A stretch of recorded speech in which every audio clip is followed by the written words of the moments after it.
You know, normally, when you get an invitation to a big event, it's pretty exciting, and you say to yourself, wow, they must think I'm some really important person who's like done some really great things. But the guy on the phone says to you, hey, you know, we're having this evening all about failure and failed people and failed projects, and your name came up, and we're wondering if you'd like to come along. So I have to tell you, you know, there are some mixed emotions here, and I'm feeling a little bitter about this. You know, I've never been invited to an event called MIT Success. You know, I only get invited to events called MIT Fail. But, you know, I think I can get over this, because the truth is, this is quite a lot of fun. So, as they say on Sesame Street, tonight's show is brought to you by the letter F. And I would like to start with one word that begins with F. It's not failure. So let's think about a project. You know, you're planning some project, there are lots of people involved, you're really optimistic, you work on it for a long time, and then it all just falls apart at the last minute, right? What word comes to mind? Yeah, I know what you're thinking. Federal government. Now, the truth is, actually, I thought when I was preparing my comments, I thought, that's really bad. You can't make political jokes. But then I thought, you know, all the lefties, you know, they think the federal government's a total disaster now, and all the righties think it was a bad idea in the first place. So, you know, everyone agrees on that. So that's kind of the best kind of failure, right, where it brings everyone together. But seriously, let's talk about the real F word, and that word is failure. So, in my grand theory of failure, I think there are two kinds of failure, what I call little f failure and big F failure. So let me explain what I mean. So little f failure is when you do something and it doesn't work out, you just screw it up. So like, for example, I was teaching a workshop in Germany, and my brother suggested I meet him for a hike in the Bavarian Alps. He lives in London, so this was kind of cool. We got together, we're on this great hike. It's a beautiful summer day, and we're on this really remote path, and we come to this spectacular, beautiful lake. And it's really hot, and I really want to swim in this lake, and he really wants to swim in this lake, and there's nobody within miles. So he says, you know, let's skinny dip. And I'm like, yeah, right. And he said, come on. So I agreed to this, and we're out in this lake, and it's absolutely gorgeous. And then I get a cramp. Okay, so not a big deal. I'm not a great swimmer, but I'm an okay swimmer. And I start swimming back to our deserted little beach. Except, as I'm approaching the beach, I notice that this double-decker bus has pulled up and is disgorging what seemed like 500 elderly German tourists onto our little beach. You know, so this is what I call little f failure. And little f failure, it can be memorable, as you can see. I've been severely traumatized by this. I still talk about it years later. You know, and little f failure happens to us in our careers all the time. You know, it happens on research projects when you do something and it turns out to be impossible. You know, but as I always tell my students, well, you wouldn't have done a research project in the first place if somebody didn't think it was impossible, right? So is it that big a surprise that it turns out to be impossible? You know, get over it. So it's not so bad. But big F failure is a different kind of thing. Let me tell you about big F failure. Big F failure is when your whole life comes to nothing. And nobody has any interest in you. You don't accomplish anything of significance, and you feel that you are one total loser. Okay? That, I believe, is what real failure is all about. But the truth is that this kind of failure, big F failure, doesn't really happen, right? But what does happen, and it happens all the time, is another F word, and that F word is fear, right? We all have fear of failure, and I think the failure that we fear most is big F failure. And I've been thinking more and more as I sort of think about what I do in my life and how I relate to my friends and my students and my colleagues, that fear is a huge factor in how we behave. Well, I shouldn't project that onto you. It's a huge factor in how I have often behaved in my life. You know, some people say fear is a good motivator, so maybe it's not such a bad thing. But here's the problem. fear motivates you to do the wrong things. And the reason is because when you're fearful, you're not confident, right? And you don't follow your heart. You don't really become the person you want to be. Instead, you do the easy thing, and you do what everybody else expects you to do. In research especially, success comes from doing exactly the opposite, from following your own star, from having your own idea, for pursuing it absolutely relentlessly, whatever other people think. But what does that fear do to you?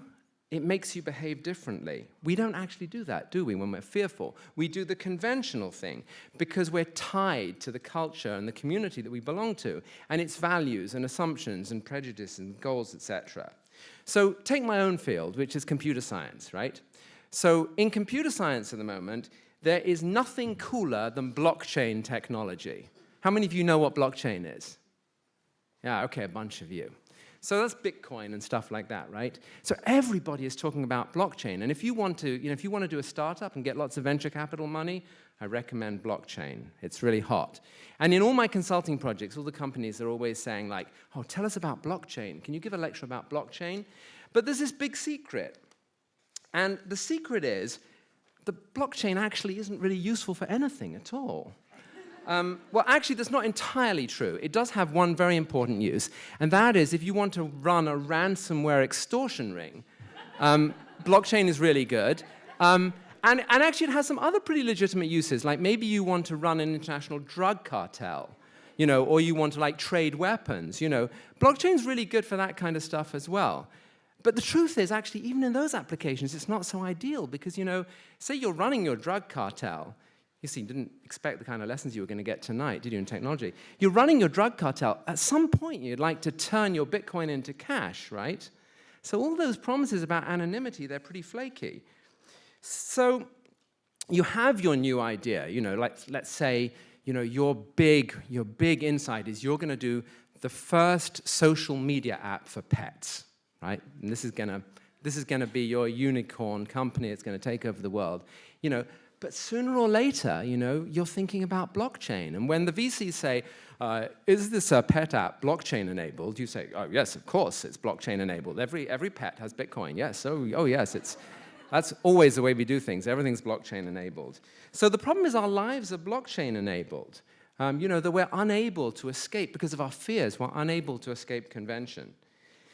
So someone said, I think it was actually Joe Biden, don't tell me what your values are. Show me your budget, and I'll tell you what your values are. So I have a version of this motto, and it goes like this. It's a different game, and it's played with time management, with your schedule. And it goes like this. Don't tell me what your fears are. Show me your schedule, and I'll tell you what you're afraid of.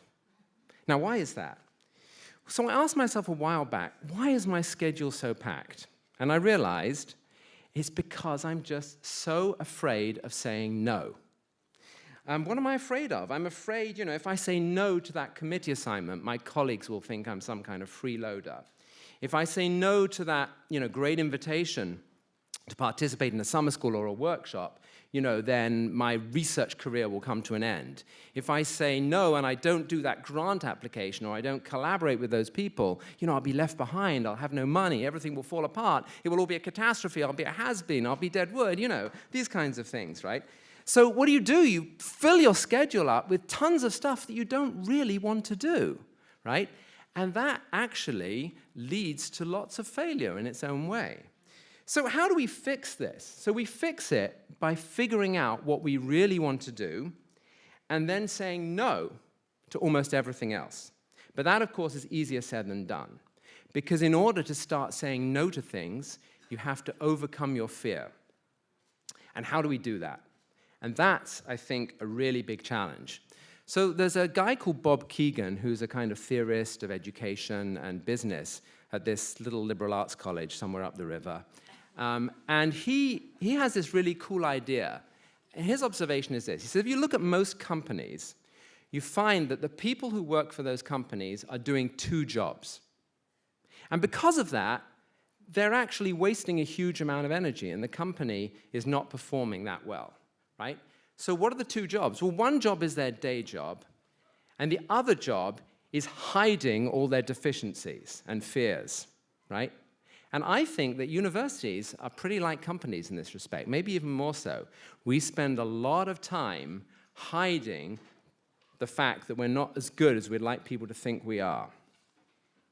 And if we could somehow be honest and share our fears and our vulnerabilities, then we could actually get on with overcoming them, right?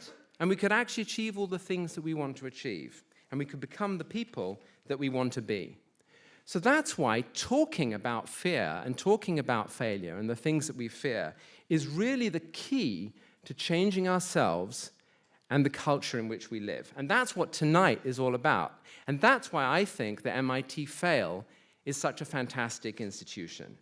It's also, by the way, what motivated me in a project called Portraits of Resilience, where I took photos and interviewed students, faculty, and staff at MIT who'd encountered enormous adversities and challenges: depression, anxiety, traumas, childhood abuse, debilitating illnesses, all kinds of things.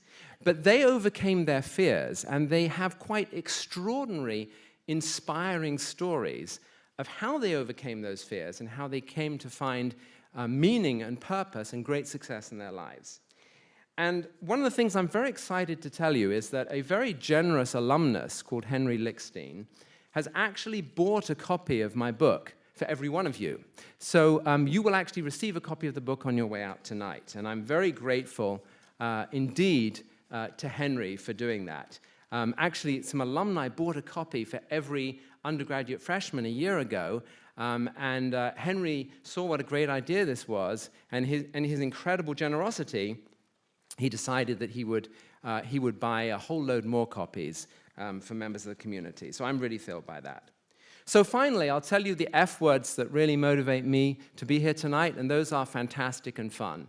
So it's great to be here, and I hope you all have a great evening. Thank you.